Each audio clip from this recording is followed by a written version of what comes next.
Hi అండి. ఇక్కడైతే tiffin ready చేస్తున్నానండి. ఇక్కడ ఉల్లిపాయ, పచ్చిమిర్చి, టమాటా ఇవన్నీ కోసి రెడీగా పెట్టుకుంటున్నాను.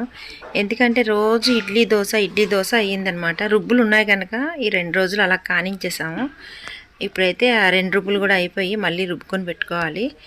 అందుకనే ఇంకా ఈరోజైతే ఉప్మా చేద్దామని చెప్పేసి ఇవన్నీ కట్ చేసి పెట్టుకున్నాను. నేను చిన్న మిస్టేక్ చేశానండి దీనిలోని.